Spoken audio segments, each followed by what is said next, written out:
Pour les 27 ans de sa marque, Selim a décidé d'inventer une nouvelle taille de diamant.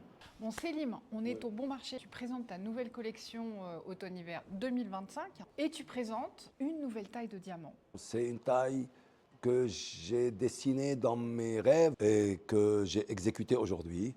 C'est une taille où la couronne est assez présente. La table, elle est taillée en taille brillant, en facette, mais le pavillon, j'ai choisi de le tailler en degrés, comme ce qu'on voit dans les tailles émeraudes. J'ai trouvé dans le résultat une émotion qui me rappelle les diamants de Golconde. J'ai utilisé ces pierres dans mes collections phares. On a commencé par Beyrouth. On récapitule.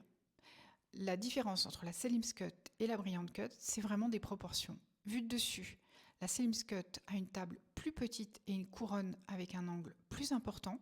Et vu de dessous, on voit que le pavillon est taillé à degrés, ce qui lui confère une douceur et une rondeur, un petit peu comme les tailles anciennes, alors que le dessous de la taille brillant est très aigu et ressemble à une pyramide inversée. Enfin, comment ça t'est venu en fait cette idée de taille? Ça germe depuis longtemps. C'était un rêve récurrent. Et là, c'est devenu une réalité. Jusqu'à présent, tu avais les falamenki qui sont quand même assez plats, assez doux comme éclat, et tu avais ce que tu appelles le 8-8 que tu mélanges et qui fait des très belles rosaces.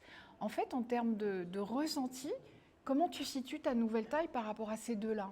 C'est un mélange des deux. Ça peut être contesté parce que la pierre qui a un diamètre de 5 mm, elle va peser 20 à 30% plus qu'une taille normale, brillante, parfaite, avec une réflexion totale. Ça veut dire on reçoit un plein feu dans les yeux. Est-ce que ça, c'est émouvant? Je ne trouve pas. Je trouve que c'est un peu trop froid pour moi. C'est pour cela que j'ai voulu plus de profondeur, un éclat qui touche plus le cœur. Concrètement, ça veut dire que pour la même surface, en diamètre, tu vas avoir un poids plus important. C'est une perte sur le côté commercial des choses, mais il y a une émotion plus forte. Alors comment tu fais? Parce que toi, tu n'es pas lapidaire, c'est la seule chose que tu fais pas dans ton atelier. J'ai été entraîné quelques mois à l'école de joaillerie. J'ai été aussi dans mes aventures en Extrême-Orient, en Birmanie, en Thaïlande.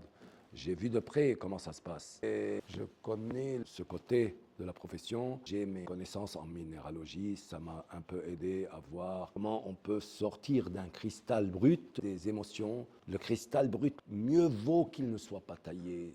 Au niveau de la beauté, on ne peut pas rentrer dans des rapports de force avec la nature. Mais certainement qu'elle peut nous révéler, en taillant un cristal brut, ses secrets. Alors, du coup, avec le GIA, c'est difficile d'avoir une certification d'une taille signature? Combien de temps ça a pris? Ça a pris exactement un peu plus d'1 an. Le brevet, il a été fait auprès du gouvernement indien. Et GIA a reconnu ce brevet. D'accord. Et il s'appelle comment donc? Pour ne pas offusquer mon ego, j'ai choisi mon nom, Selim Mouzanar 4. Elle a quel âge ta marque? Je repensais. Elle a 27 ans. Je vais vous révéler un secret que je ne cache pas. J'ai eu 62 printemps et cela fait 42 ans que je baigne dans ce métier. Et il circule dans mes veines. Parfois, je me bagarre avec lui, parfois je me réconcilie. Et ainsi va la vie. Ce n'est pas un long fleuve tranquille, mais je suis heureux. Est-ce que ça va t'ouvrir vers d'autres créations? C'est la nouvelle collection Rêverie. Ça tourne autour de l'histoire de ces alliances que les humains, à un certain moment de la vie, choisissent. Et ils se mettent ensemble pour le meilleur et pour le pire. Et là, j'ai mis ces pierres ensemble où elles sont enchâssées sur des griffes un peu vintage, avec un rappel sur des arcades et une souplesse. Il y a un côté contemporain, c'est pas triste. Le vintage, en général, il peut être triste. Et demain, qu'est-ce que tu vas nous sortir? Je vais rêver, certainement. Qu'en est-il de tes rêves, Sylvie? Je rêve beaucoup aussi. De moi? Bravo Selim, bravo pour la Selim Cut. Merci, Sylvie.